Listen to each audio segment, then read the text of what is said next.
বুঝতে পারলাম না। বুঝতে পারলাম না, বলেন বলেন।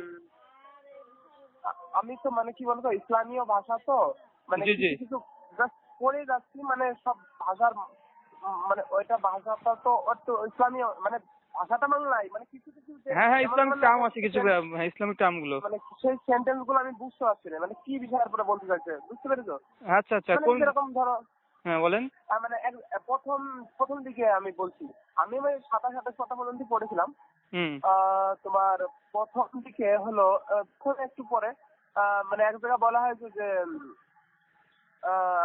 একজনের প্রতি মানে যে ওটা আল্লাহর প্রতি দরদ দেখানোর কথা বলা হয়েছে, যে শান্তি বর্ষণ করেন বা আর ওই তোমাদের নামগুলো আমার ঘোরাটি মনে থাকে না, বুঝছি।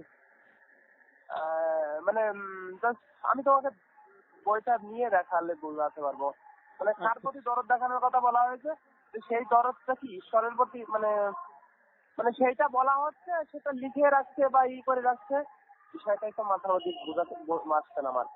আচ্ছা আচ্ছা, মানে একটা আছে আপনার কোরআনে একটা আয়াত আছে যে ইন্নাল্লাহা ওয়া মালাইকাতু, নিশ্চয়ই আল্লাহ ফেরেশতাদের প্রতি, ফেরেশতা এবং আল্লাহ মুহাম্মদ সাল্লাল্লাহু আলাইহি ওয়াসাল্লামের প্রতি রহমত বর্ষণ করতে থাকে, ফেরেশতারা দোয়া পড়তে থাকে, সুতরাং তোমরা তাদের উপরে রহমতের দোয়া, অর্থাৎ তাদের উপরে দোয়া করো, প্রার্থনা করো তার জন্য। এটা না, ও বিষয়টা বুঝতে পেরেছি, দাঁড়াও, হ্যাঁ মনে পড়েছে। ওটা কি তোমার যে দরদটা দেখানো, মানে ওখানে মানে তাই না? হ্যাঁ হ্যাঁ, ওটা হচ্ছে মুহাম্মদের উপরে প্রেম প্রেম প্রেম প্রেম, দরদ মানে তো প্রেম। হ্যাঁ হ্যাঁ হ্যাঁ, ওখানে কি আল্লাহ রসুলের প্রতি দরদের কথা বলা হয়েছে না আল্লাহ রসুলের প্রতি? রসুলের প্রতি, হ্যাঁ রসুলের প্রতি, রসুলের প্রতি, আল্লাহ রসুলের প্রতি। রসুলের প্রতি দরদ দেখালে সেইটাই মানে ভগবানের মানে আল্লাহকে দেখা বলা হয়, তাই তো? মানে ওখানে তা না, বিষয়টা হচ্ছে এখানে আপনার যে মানে ইসলামিক যে ভাষাটা ব্যবহার করেছে এখানে, মানে আরবির সঙ্গে বাংলাতে পারফেক্ট আসবে না, বাংলা প্রেম অর্থ অনেকগুলো বোঝাবে, কিন্তু আপনার এখানে যেখানে বলছে যে মোহাম্মদের হচ্ছে অনুসরণ করতে হবে, অনুসরণ, অনুসরণ মানে তার প্রত্যেকটা কাজ কর্ম, কথা কাজ এবং সমর্থন, বুঝতে পারেন তো?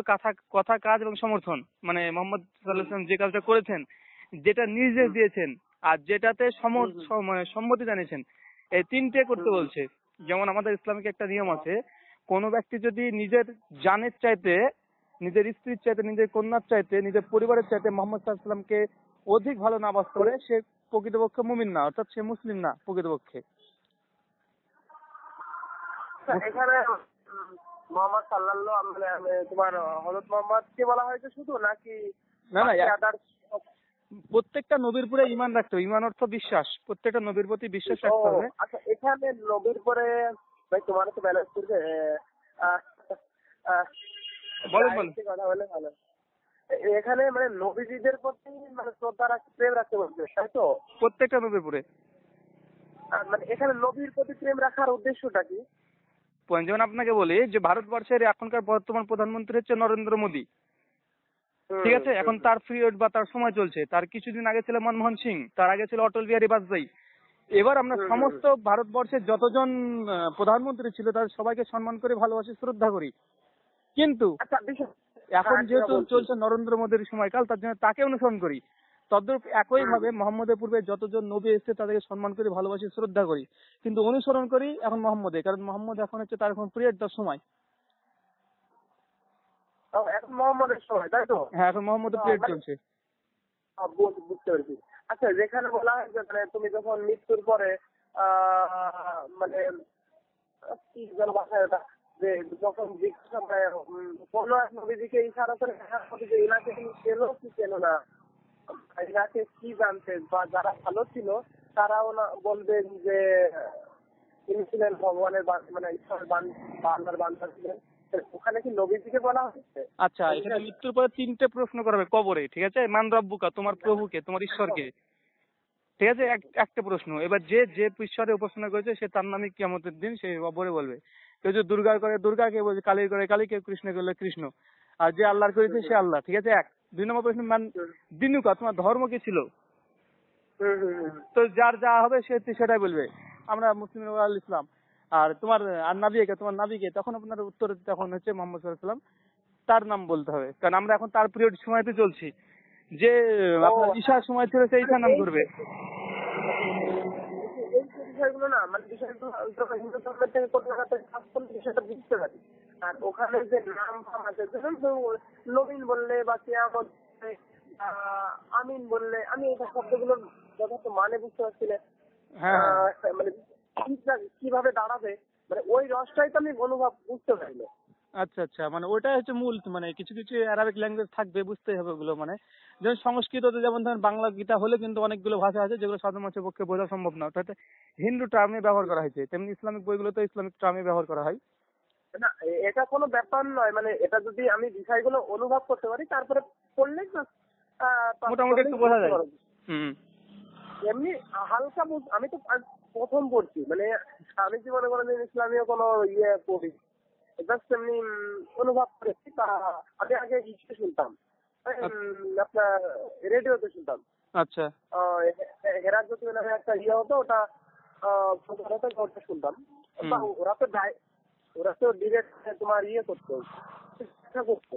হ্যাঁ মানে এইটা যেটা, মানে আমি যেটা নিজে পড়ছি, এটা যদি আমাকে বিষয়টা বুঝিয়ে দিতে হ্যাঁ তাহলে আর সমস্যা হতো না, মানে একবার বুঝে গেলে ওটা অনুভব করতে পারতাম। হ্যাঁ। তো বিষয়টা হচ্ছে একটা বিষয় বুঝতে পারলেন তো, আমাদের একটা বিষয় যে মানুষের মানে সবাই তো একটা ধরে যে গীতাতে আছে যে সর্বম ধর্মম পরিত্যাজ্য মাম একম শরণং ব্রজ, যে সমস্ত ধর্ম পরিত্যাগ করে মাম একম শুধুমাত্র এক ঈশ্বরকে শরণং ব্রজ, তারই শরণাপন্ন হও, তাহলে তোমাকে সমস্ত পাপ থেকে মুক্তি দিবে। গীতাতে আছে 18 অধ্যায় 66 নম্বর শ্লোক। হ্যাঁ, 63 নম্বর ছিল। হ্যাঁ, তো ওখানে যেমন আছে, তারপরে তার আগে দুটো একটা শ্লোক আছে, তার আগে 62 নম্বর শ্লোক, যে তামে বৈশানং গুচ্ছা সর্ব ভাবনে ভারতা তাত প্রাসাদাত পরম শান্তি স্থানং প্রপঞ্চতি শাশ্বতমা। যে মানে সর্বাত্মক ভাবে কৃষ্ণ অর্জুনকে বলছে যে তামে বৈশানং গুচ্ছা, হে অর্জুন সর্বাত্মক ভাবে ওই ঈশ্বরের উপাসনা করো, যেটা বলছে বুঝতে পারলেন তো। হ্যাঁ হ্যাঁ, যে সর্বাত্মক ভাবে ঐশ্বর উপাসনা করো, যাকে পেলে পরম শান্তি স্থানাং, মানে তুমি যে মানে তার উপাসনা যদি তাকে ধন্য যদি হতে পারো, পরম শান্তি স্থানাং, তুমি একটা শাশ্বত ধর্ম, সত্য ধর্ম, প্রপঞ্চতি শাশ্বতম, এবং চিরস্থায়ী একটা জীবন পাবা, অর্থাৎ মোক্ষ লাভ করবা। এবার দেখেন এখানে কৃষ্ণ কিন্তু ওখানে কিন্তু পরিষ্কার ভাবে বলছে যে তামে বা শরণং গুচ্ছায়, হে অর্জুন তুমি ওই ঈশ্বর উপাসনা করো। কৃষ্ণ কিন্তু এখানে নিজেকে ঈশ্বর বলছে না যে আমার উপাসনা করো, বলছে কি উনি ঈশ্বর বলছেন না, কৃষ্ণ নিজেকে ঈশ্বর বলছেন না, কিন্তু আমরা জানি বা শাস্ত্র প্রমাণ, মানে সে নিজে ঈশ্বর, কিন্তু সে নিজে কখনো ঈশ্বর বলছে না। কারণ আমরা মানে শাস্ত্র হাদিসের শাস্ত্র আমরা গ্রন্থে পাচ্ছি যে মানে সে নিজে বলছে না, সে তো অবতার, মানে অবতার হয়ে মানে আপনি আসরিয়া ধর্ম দিচ্ছে শিখায়, মানে সেও একজন সাধারণ মানুষের মতো হয়ে ঈশ্বরকে বোঝাতে চাইছে। আচ্ছা, এই যে আপনি বললেন যে মানে এখানে একটা বিষয় আমি বলি যে মানে ভগবান শ্রীকৃষ্ণ তিনি ঈশ্বর, তাই তো? তিনি মানব রূপে পৃথিবীতে অবতার রূপে এসছে। তো এই কথা তো মানে একটা গীতার একটা শ্লোকের মানে সরাসরি একটা কন্ট্রাডিকশন চলে আসছে। 7 অধ্যায় 24 নম্বর শ্লোক আছে এখানে, যে অব্যক্তম ব্যক্তম অপন্নমাহা মামানন্ত বুদ্ধয়াহা পরম ভাব মজানন্তে মামা আব্বম অনুত্তমম। অব্যক্তম ব্যক্তম অপন্নমাহা, কৃষ্ণ অর্জুনকে যে হে অর্জুন, যারা বিশ্বাস করে যে সর্বশক্ত ঈশ্বর পরমাত্মা, অব্যক্তম ব্যক্তম মানে ব্যক্ত মানে মানব রূপ ধারণ করে এই পৃথিবীতে আসে, এই ধরতিতে আসে, সে ব্যক্তি মামা আবু দয়াহা, সে ব্যক্তি নির্বোধ বোকা। মানে কৃষ্ণ পরিষ্কার বলছে যে ব্যক্তি বিশ্বাস করে বা ভাবে যে ঈশ্বর তিনি মানব রূপে পৃথিবীতে আসবেন, অবতার রূপ ধারণ করবেন, সে ব্যক্তি নির্বোধ বোকা। অবশ্যই শোনো ভাই, বিষয়টা আমি বুঝতে পেরেছি। এখানে আবার করা আছে যে দেখো, নরলোক মানে ভগবান মানুষ নয়, মানে তোমার এইখানেই তোমাকে আমি বোঝাতে গেলে তুমি মানে ভাবার্থটা অন্যরকম চলে যায়। তো ভগবান মানুষের মতো তাকে দেখানো হয়েছে, বা তিনি জাস্ট উল্লেখ করা আছে যে ভগবান মানুষের মতো হয়ে, মানে আপনি মানে আমি যদি নিজে সেই বিষয়টাকে না বুঝাই, মানুষ যখন বুঝবে না, তোমাদের যেরকম মানে তোমরা যেরকম নবীজিদের বিশ্বাস করছো, মানে আল্লাহর প্রেরিত দূত হিসাবে, মানে তিনি ডাইরেক্ট আসেনি বা এসে এরা সেটা প্রচার করেছে, আর এখানে স্বয়ং ভগবান নিজেই এসেছেন। না না, ভগবান তো মানে আপনার এই যে আমি বললাম যে বিষয়টা শ্রীকৃষ্ণ পরিষ্কার গীতাতে বলছে, আর বেদেতে স্পষ্ট ভাবে আছে যে ঈশ্বর মানব রূপে পৃথিবীতে আসে না, স্পষ্ট আছে। শোনো, গীতাটা তুমি ঠিক আছে, গীতাটাও তুমি যেটা বলছো, তো ওখানে ওখানে গীতাতে 3 ভাবে বিভক্ত করা আছে, তিন রকম ভাবে বিষয় উল্লেখ করা আছে। তো তুমি যেরকম ব্রজের যে শ্লোকটা বললে না, সর্বধর্মং আমাকে অহংকার মাস্ত, এইখানে তুমি মানে বিষয়টা বললে, তো বিষয়টা শুধু ঈশ্বরকে স্মরণ করতে বলা হয়নি এখানে। এখানে মামকাং শরণং বোঝো, তাহলে এখানে কি বলতে চাইছে বুঝতে পেরেছো? তারই যে আত্মসমর্পণ করে দাও, তার কাছে মাথা নত করে দাও, তারই ওখানে ভজনা করো, তারই জপ তপ করো। তাও বলেনি এখানে, ওখানে জপ তপ করতে বলা হয়নি, ভজন, এটাই তো পারতো। মানে তুমি যেরকম এই বিষয়টা তুমি যেভাবে নিয়েছো ওভাবে সিদ্ধান্ত হয় না না না, তা না, এখানে কিন্তু এর এখানে যে মধ্যে সংস্কৃত যে ওয়ার্ডটা আছে, এখানে কে কি ব্যাখ্যা দিলে সেটা আলাদা বিষয়, কিন্তু সংস্কৃত যে আক্ষরিক অর্থ সারানাং, তারই স্বর্ণাপন্ন হও, তারই কে চিন্তা করো, তারই দর্শন ভাবনা করো। আমি ঠিক আছে, আমি তোমাকে এই শ্লোকটার পরেই কথা বলছি। তার বিষয়টা দেখো, যে সর্বধর্মং পরিত্যাগং মামকাং শরণং বোঝ অহংকাং মাসিত। তো তুমি যেটা বলছো যে পৃথিবীর সবকিছু সর্বধর্ম থেকে সবকিছু ত্যাগ করো, ত্যাগ করে শুধু আমাকে ভজন করো বা আমাকে দেখো। এখানে বিরাট একটা রহস্য, মানে এই শ্লোকটার মধ্যে চরম পরম রহস্য লুকিয়ে রয়েছে। যে প্রথমে ধর্ম ত্যাগ করতে বলছে, সব ধর্ম ত্যাগ করতে বলছে। বলছে সব ধর্ম ত্যাগ করো। তো আমাদের ক্ষমতা আছে যে ধর্ম ত্যাগ করা? আচ্ছা ধর্ম মানে তো বিবেক, ধর্ম মানে তো নীতি, আমি ধর্ম মানে তো মানে দেখেন, আমি একটু বলি, এখানে ব্যাখ্যা। যখন আমরা ইসলামিক টার্মে যখন আমরা কালেমা পড়ি, তো কালেমায় লা ইলাহা এই শব্দের অর্থ হচ্ছে যে কোনো ঈশ্বর নেই, কোনো মাবুদ নেই, কোনো ঈশ্বর নেই। তারপর যখন বলি ইল্লাল্লাহ, মানে এক আল্লাহ ব্যতীত, মানে কোনো ঈশ্বর নেই। প্রথমে আপনি স্বীকার করতে হবে যে পৃথিবীতে কোনো ঈশ্বর নেই, প্রথম। দ্বিতীয় যে বাক্যটা বলি ইল্লাল্লাহ, একমাত্র আল্লাহ ব্যতীত। তদ্রূপ একইভাবে এই শ্লোকটি বলছে যে সর্বধর্মাম পরিত্যাজা। দেখেন, ধর্ম অর্থ যে সমস্ত বিশ্বাসকে তুমি ত্যাগ করে দেবেন। ধর্ম মানে আপনার ধর্ম না, সমস্ত বিশ্বাস মতবাদ, যত মতবাদের সমস্ত কিছু ত্যাগ করো। মানিকাং, শুধুমাত্র এক ঈশ্বরকে আরাধনা করো। আর তার আগের শ্লোক যদি বলেন 62টা, 62 কিন্তু ওখানে পরিষ্কার ভাবে বলছে। 62 বাদ দাও, তুমি এটা বলো। হ্যাঁ, বাদ দাও ওটা, এইটাই তুমি বলো, তুমি কি যেটা বুঝেছো সেটা বলো। হ্যাঁ, এখানে আপনার প্রথমত বলছে যে সমস্ত মতবাদকে তুমি বাদ দেওয়ার পরে তুমি এবং শুধুমাত্র এক ঈশ্বরের সনাপন হয়ে গেছে, তাহলে তোমাকে সমস্ত পাপ থেকে আমি মুক্তি দেবো।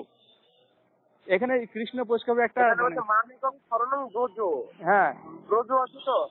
এখানে ব্রজ শব্দের মানেটা তুমি কি বুঝেছো বলো? এই ব্রজ শব্দটুকুর মানের উপর দেখা করতে গেলে সারা দিন রাত চলে যাবে, বুঝতে পেরেছো? শুধু দুটো অক্ষরের পরে এখানে এত রহস্য লুকিয়ে রয়েছে। শুধু এই দুটো অক্ষরের পরে যদি কোনো পণ্ডিত ব্যাখ্যা করে বসে বসে, তার মানে সারাদিন তো দূরে থাক, সারা জন্মে শেষ করতে পারবে কিনা জানি না, বুঝতে পেরেছো? একটা গ্রন্থ তৈরি হয়ে যাবে। ওইখানে তুমি শরণাং পর্যন্ত অনুভব করতে তুমি মানে কি করছেন ওখানে ওই সিদ্ধান্তটা আমি তোমাকে আমার ডাইরেক্ট তোমার সাথে ফোনে বলবো না, তুমি সামনাসামনি বলবো।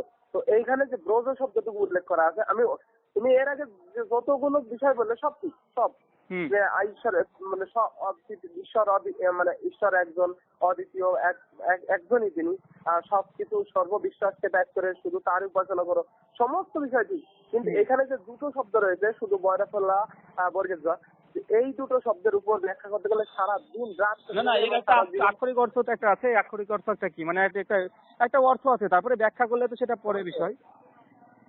ব্যাখ্যা নয়, এর একটা বিরাট একটা মানে এইটাই সিদ্ধান্ত। ওখানে সব ধর্ম পরিত্যাগ করে এই যে ব্রজের যে বিষয়টা উল্লেখ করা হয়েছে, এই ব্রজটার উপরই সমস্ত সিদ্ধান্ত। ঈশ্বরকে স্মরণ করার দরকার নেই, ঈশ্বরকে ভাবারও দরকার নেই। এখানে আমার শাস্ত্রে বলা হয়েছে ঈশ্বরকে ঈশ্বর বলে মানার দরকার নেই, মানে শ্রীকৃষ্ণকে ঈশ্বর বলতে মানা করতে বলা হয়েছে, মানে ওকে ঈশ্বর বলে মানার দরকার নেই। কিন্তু এই ব্রজ যে ভাব, সেই ভাবের উপর দাঁড়িয়ে তাকে ভাবতে বলা হয়েছে। আর এই ভাবের উপর বিষয়গুলো বুঝাতে বা ভাবাতে গেলে সারা দিন রাত চলে যাবে, একটা বড় বড় গ্রন্থ তৈরি হয়ে যাবে, বুঝতে পেরেছো? তুমি এর আগে যে সিদ্ধান্ত গুলো বললে সবগুলো ঠিক, হ্যাঁ ওগুলো আমরা মানি বা ওটা মেনেও নি। কিন্তু বিষয়টা এখানে ব্রজ শব্দটা তুমি ওইখানে শ্রীমদ ভাগবত আসলে আমাদের যেরকম দুটো ধর্ম, তো দুটো ধর্মের মধ্যে অনেক চলে যায়। মানে আমি যেরকম তোমার রসটা বুঝতে পারি না, তুমিও এই বিষয়টা মানে এটা তোমার জ্ঞান আছে, তাই জ্ঞান মার্গে তুমি বিষয়টা বুঝতে পারছো, তোমাদের সাধারণ জ্ঞান আছে। মানে বিষয়টা তত্ত্ব আর জ্ঞান, মানে জ্ঞান মিশ্রিত মুক্তি, আর মানে তোমার জ্ঞান আছে তাই তুমি মানে তুমি বিষয়টা মানে সাধারণ শ্লোকের মানে বুঝে যাচ্ছে, কিন্তু তার মধ্যে তো পুরো রস লুকিয়ে আছে। বিষয়টা কি বলেন তো, একটা বিষয় যে ধর্মগ্রন্থ শ্লোকগুলো প্রথমত একটা আক্ষরিক একটা অনুবাদ হয়। আমাদের কোরআনে সূরা ইমরান আয়াত নম্বর 7 পরিষ্কার ওখানে বলেই দিয়েছে। আর বিশেষ করে আপনি গীতাতে দেখবেন 4th অধ্যায় 18 নম্বর মন্ত্র, 18 নম্বর মন্ত্র, বলো। ওখানে বলা হয়েছে যে অনেক পণ্ডিত ব্যক্তি আছে যারা অনেক মানে জপ তপ করে, এরূপ ব্যক্তি আছে, তারা ভগবানের আসল রহস্য চিনে না। চতুর্থ অবশ্যই। অধ্যায় 18 অধ্যায়, যে অনেক পণ্ডিত আছে যারা ঈশ্বরের জপ তপ করে আরাধনা করে, কিন্তু তারা আসলে ঈশ্বরকে বুঝে না। 17 অধ্যায় 5, 6, 7, 8 পরপর শ্লোকগুলো দেখবেন, ওখানে পরিষ্কারভাবে বলে দিয়েছে 17 অধ্যায় 5, 6, 7, 8 যে এখানে যারা যজ্ঞ করে, যারা মানে খুব তামসিক যজ্ঞ করে, রাজসিক যজ্ঞ করে, সে হচ্ছে সাত্বিক যজ্ঞ করে, এগুলো ঈশ্বরের কাছে একটা চলবে না। মানে যে ঢাক ঢোল পিটাছে, কৃষ্ণ হরে কৃষ্ণ 10 দিন ধরে করছে, ভগবান শ্রীকৃষ্ণের মত হয়েছে বুঝে একজনের এগুলা কেউ মোক্ষ লাভ করতে পারবে না, কেউ পরিত্রাণ পাবে না এরা। আবার এখানে দেখো, তুমি যেটা বলছো অবশ্যই মানি। এখানে হরে কৃষ্ণ যজ্ঞের কথা বলা হয়নি। না আমি সেটা বলছি না, এখানে দেখেন রাজসিক তামসিক সাত্বিক 3 থেকে ভাগ করা আছে। এবার বর্তমানে যে কীর্তনগুলো হচ্ছে, এই কীর্তনগুলো আপনার রাজসিকের মধ্যে পড়ে যাচ্ছে। এই কীর্তনগুলো তো অবশ্যই তুমি যেটা রাজসিক। আবার দেখুন এখানে আপনি কিছুদিন আগে সরস্বতী পূজা করলো, সরস্বতী পূজার যে কাণ্ড কারখানা, এটা রাজসিক। মানে আমার আপনার সাত্বিক পুজো একখানা আপাতত আপনি দেখতে পাবেন যে সাত্বিক পুজো এখন হচ্ছে না। হ্যাঁ, তুমি যেটা বলছো আমি ওটা বুঝতে পেরেছি। মানে সাত্বিক মানে যেটা শুদ্ধ প্রেম, এখন তো রাজসিক তামসিকের মধ্যে চলে যাচ্ছে সব। আর দেখো, তো ভগবানকে ভগবান যার যোগ্য মানে যোগী নাকি কর্মী জ্ঞানী ইহলোক দূরে পরিহরি যোগকাণ্ড কর্মকাণ্ড ইহলোক হয় বিষয়ের ভাণ্ড অমৃত বলিয়া যেজন খায় বহুগুলি কথাক্ষণ ভ্রমণ করে সে জনম অধপথে যায়। তো মানে এখানে যোগকাণ্ড কর্মকাণ্ড সব বাদ দিতে বলা হয়েছে ধর্মে। এই যজ্ঞ তপস্যা ধ্যান ব্রত এর কিছু দরকার নেই। হিন্দু ধর্মে এগুলো দরকার নেই। শুধু বলা হয়েছে শুদ্ধ প্রেম ভক্তি, মানে শুধু শুদ্ধ প্রেমকে মানে ভগবানের সাথে নিগড় সম্পর্ক তৈরি করো, বা তাকে সবসময় ভাবো, এবং তাকে ওই যে গরম মানে তার প্রতি নিজের পরিবার আত্মীয় স্বজন থেকেও এরা তো কেউ নয়, আপন বলতে গেলে একমাত্র তিনি পরম ব্রহ্ম সনাতন, সমস্ত কিছু পরিত্যাগ করে একমাত্র তাকেই ভালোবাসো। আর এদেরকে ভালোবাসো কর্তব্য অনুসারে ভালোবাসো, কিন্তু এরা তো তোমার কেউ আপন না, আপন তো তিনি। তো তাকে তার সাথে সম্পর্ক তৈরি করার কথা বলেছে, যার যোগ্যতা অবশ্যই কোনো কিছু প্রয়োজন নাই। যেমন আপনার একটা কথা বলি, আপনার এই বিষয়ের উপরে একটা কথা। হ্যাঁ বলো। যে গীতাতে আছে 9ম অধ্যায় 24-25 নম্বর শ্লোক পরপর আছে 23-24, যে ইয়া অপি অন্য দেবতা ভক্তি যে জানন্ত শ্রদ্ধানিতা তে অপি মম এবং কন্তে যে জানন্ত অবধি পূর্বকম। হে অর্জুন, ইয়া অপি অন্য দেবতা ভক্তি যে জানন্ত শ্রদ্ধানিতা, যারা এক ঈশ্বরকে বাদ দিয়ে, সর্বশক্তান ঈশ্বরকে বাদ দিয়ে যারা অন্য দেবতাদেরকে জপ করে আরাধনা করে, ভক্তি যে জানন্ত শ্রদ্ধানিতা, ভক্তি করে শ্রদ্ধা করে তে অপি মম এবং কন্তে যে জানন্ত অবধি পূর্বকম, এইসব ব্যক্তিদের কোনো আরাধনা কবুল করা হবে না, তাদের গ্রহণ করা হবে না পরিষ্কার ভাবে। ওখানে দেখো, অবশ্যই তুমি যেটা বলছো যে অনেক জায়গায় বলা হয় যে হ্যাঁ ওগুলো ভগবানের অংশরূপ বলা হয়েছে, কিন্তু বলা হয় শাস্ত্রে, হ্যাঁ তুমি যেটা বলছো ঠিক বলছে, এক ঈশ্বর ব্যতীত যদি তুমি আরো পূজারী হও তাহলে শাস্ত্রে তাকে বেশ সদৃশ্য বলা হয়েছে। হ্যাঁ, তো অবশ্যই তুমি যেটা বলছো ঠিক। আর তুমি যে মুখস্থ করে রেখেছো, আমি মুখস্থ করি না, তুমি ভালো লোকগুলো মুখস্থ করে রেখেছো। আমি গীতাটা মানে গীতাটা তো জ্ঞান মার্গ গ্রন্থ। আমাদের যে সমাজে আমি থাকি, আমাদের বৈষ্ণব সমাজ বলা হয়, আমাদের গীতাটা মানে আমাদের গ্রন্থ মূল গ্রন্থ গীতা নয়। মানে গীতা আমার দরকার, কিন্তু আমার ভক্তি বৈষ্ণব সাহিত্যটা যেরকম তোমরা পড়েছো না, বৈষ্ণব সাহিত্যটা পড়েছো? চৈতন্য পড়েছি, আপনার চৈতন্য রশ্মিতে পড়েছি। আমাদের গ্রন্থ ভক্তি মার্গের, বুঝতে পেরেছো, জাস্ট আলাদা। গীতা অবশ্যই আমাদের হিন্দু ধর্ম, গীতা নীতি বাক্য জ্ঞান মার্গ গ্রন্থ, গীতা অবশ্যই প্রয়োজন। আমার তোমার মতো একটা মুখস্থ নাই, আমি জাস্ট পড়ি অনুভব করি। তুমি সুন্দর মুখস্থ, তোমার মুখস্থ বিদ্যা ভালো, হ্যাঁ ভালো লাগে শুনতে। তো যাই হোক, বললে বুঝতে পারি। আর বিষয়টা দেখো, ওই যেখানে বলতে চেয়েছিলাম যে যে আত্মীয় স্বজন সমস্ত কিছুকে পরিত্যাগ করে একমাত্র আমাকে উপাসনা করো, বা মানে মানে আত্মীয় স্বজন থেকে যতটা ভালোবাসো কিনা, ঈশ্বর তোমার মধ্যে অনেক প্রেম দিয়েছে, কিছু কমতি রাখিনি। তো তুমি যেরকম তোমার ছেলেকে ভালোবাসো, তোমার স্ত্রীকে ভালোবাসো, তোমার মেয়েকে ভালোবাসো, তা বলা হয়েছে ওই জাতীয় যাবতীয় প্রেম, সমস্ত প্রেমকে তুমি সুন্দরভাবে সাজাও। মানে ওই যে প্রেম তো তোমার মধ্যে আছে, কিন্তু ওই প্রেমটা একটুখানি ওই প্রেমটা নিয়ে ভগবানকে অর্পণ করো। বা আর এই যে এখানে এই প্রেম, তাহলে শুধু ভগবানের প্রতি যাগযজ্ঞ লাগবে না, তপস্যা লাগবে না, তোমার কিছু লাগবে না। আর যাগগুলো যদি করতে হয় ভগবানের প্রেমের জন্য করো। কেননা বলা হয় যে সাধন করি না চাও প্রেম কর না চাও, মানে মীরা বলছে যে সাধন যদি করতে চাও তো আগে প্রেম করো, যদি ভজন করতে চাও তো আগে প্রেম করো। তা বলা হয় যে যদি নিরামিষ খেলেই ভগবানকে পাওয়া যেত, হিন্দু ধর্মে সাধুরা নিরামিষ খায়, যদি নিরামিষ খেলেই ভগবানকে পাওয়া যেত, মাছ মাংস না খেলেই যদি ভগবানকে পাওয়া যেত, তো তাহলে ছাগল গরু এরা সবাই খেত ভগবানকে। হ্যাঁ, তো বিষয়টা আমি যে নিরামিষ, অবশ্যই নিরামিষ খেতে হবে, কেননা আমি ভগবানকে ভালোবাসি, তার প্রেমের জন্য জানি যে এই বিষয়টা অবলম্বন করলে প্রভু খুশি হন, মানে এই বিষয়টা অবলম্বন করে তিনি খুশি হন, আমি তার সুখের জন্য করছি। বলা হয়েছে যে যদি মানে যদি মানে ভগবানকে পাওয়া যেত পাথর, তাহলে আমি পাহাড় পূজা করবো। পাথর পূজা করলে যদি ভগবানকে পাওয়া যেত তাহলে আমি পাহাড় পূজা করবো। তো বলা হয়েছে যে অবশ্যই আমি পাথর মূর্তি তৈরি করে ভগবানের পূজা করবো, কেননা তাকে ভালোবাসি, তাই প্রেম করি, তাই করছি।